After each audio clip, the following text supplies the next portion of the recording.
안녕하세요. 중국어로 가는 한문의 저자 김동렬입니다. 189강에 이어서 190강에서도 수레차의 기본을 두고 파생된 글자를 배워보도록 하겠습니다. 수레차는 우리가 189강에서도 설명을 드렸고 이전에도 설명을 드렸기 때문에 생략하고 넘어가도록 하겠습니다. 자, 첫 번째 글자는 창고고, 그리고 두 번째 글자는 바지고입니다. 자, 수레차, 수레차를 제외한 부분은 무엇인가요? 그렇습니다. 집 호자가 들어있죠? 자, 여기에 보면 수레차를 제외한 부분은 집호. 집이라는 건 건물이죠? 자, 호자가 세월이 지나면서 이렇게 고자가 된 것입니다. 그래서 음은 이렇게 고자가 되었고요. 차는 창고에 넣어야겠죠? 창고도 지붕이 있고 옆에 벽면이 있죠? 그래서 여기서는 집 엄자지만 사람이 사는 안방이나 이런 방을 얘기하는 게 아니고요. 차가 들어가는 집을 얘기하는 것입니다. 그래서 의미는 창고. 간체는 안쪽에 수레차만 이렇게 간체로 바꿔주면 됩니다. 그리고 우리가 생활 속에서 창고, 차가 들어가는 곳, 차고지, 차고. 자, 아래쪽 같은 경우에는 방금 전에 우리가 창고 고자를 배웠죠? 이렇게 생긴 게 고였습니다. 그래서 오른쪽에 있는 게 무엇다? 고다. 간체도 이렇게 똑같다. 뜻을 나타내는 부분은 왼쪽에 있는데요. 왼쪽에 보면 옷, 의자가 들어있죠? 자, 예전에 우리가 10강에서 배웠는데요. 이런 형태와 이런 형태는 약식자로 서로 동일자, 같은 자다 이렇게 말씀을 드렸었습니다. 자, 여기에서는 옷 중에서도 무엇이다? 옷 중에서도 바지다. 그래서 바지고, 그리고 위에는 창고고, 바지고를 배웠습니다. 자, 다음 글자는 거푸집, 법범, 그리고 은혜은입니다. 거푸집이 뭘까요? 자, 거푸집은 우리가 쉽게 생각하면 주변에서 벽돌을 볼 수 있죠? 벽돌을 찍어내는 어떤 일정한 모양으로 찍어내는 주물 틀, 네모난 틀 같은 것을 우리가 거푸집이라고 합니다. 자, 거푸집으로 찍어낸 것은 모양이 모두 어떻죠? 모양이 모두 똑같죠? 자, 사람들이 살면서 똑같이 지켜야 되는 것은 무엇이죠? 법입니다. 자, 그래서 거푸집은 곧 무엇으로 통한다? 거푸집은 곧 한문에서 이 거푸집의 의미는 곧 법으로 통합니다. 자, 이 글자에 보면 거푸집, 법, 거푸집은 곧 뭐다? 법이다. 위쪽에 보면 대나무 죽자가 들어있죠? 그리고 아래쪽에 보면 병부절이 들어있습니다. 자, 우리가 예전에 자, 대나무 죽은 이런 형태라고 18강에서 배운 적이 있고요. 자, 한번 대나무 죽을 다시 한번 써본다면 자, 요렇게 쓰고 뒤에는 요렇게 한 다음에 살짝 꺾어주죠. 또는 줄여서 짧게 쓰는 경우에는 이렇게 쓰기도 합니다. 다리가 좀 짧아졌죠? 자, 그 다음에 우리가 또 18강에서 병부절자를 배운 적이 있는데요.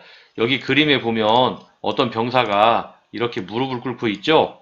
자, 이렇게 사람이 무릎을 꿇고 있는, 그래서 명령을 받들기 위해서 무릎을 꿇은 사람, 한문에서는 이게 들어가면 사람이나 어떤 명령의 의미를 갖는 것입니다. 명령을 받드는 사람이니까요.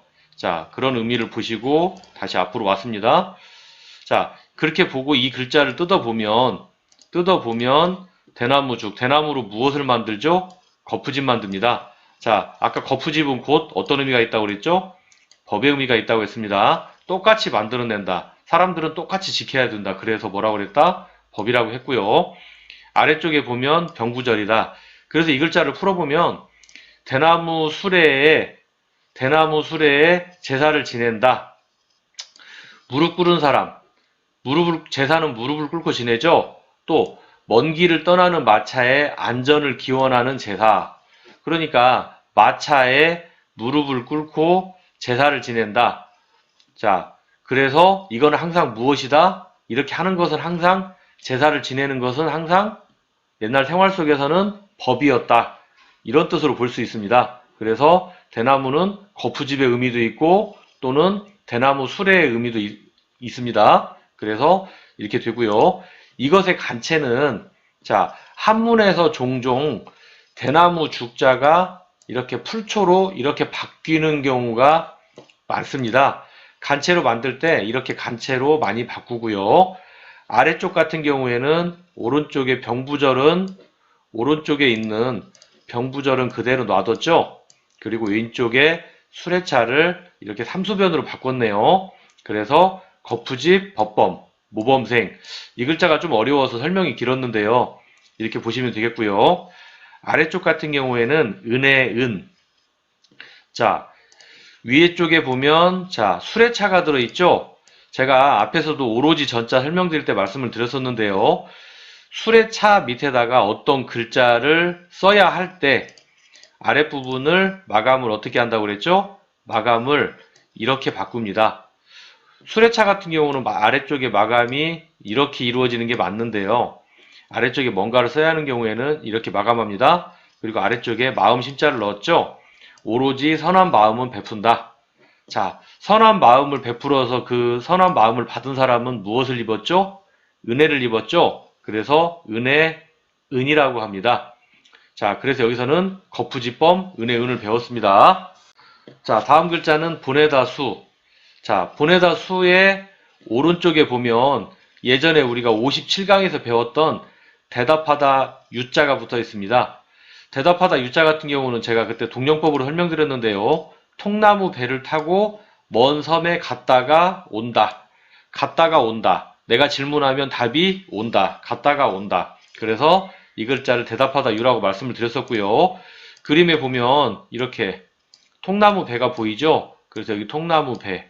그리고 아래쪽에 쓰고 밑에는 다롤자 모양과 어떻게 했다? 칼도자 모양이 들어간다. 자, 이런 형태가 원래 오래된 한문의 원형이지만 세월이 지나면서 이렇게 칼도자와 유사하게 쓴다고 말씀을 그때 드렸었습니다. 다시 앞쪽으로 와서 대답하다 유. 자, 오른쪽에 붙어 있는 이 의미가 뭐다? 대답하다 유. 세월이 지나면서 이 유가 어떻게 변했다? 수로 변했다. 유가 수로 변해서 음은 일단 수다.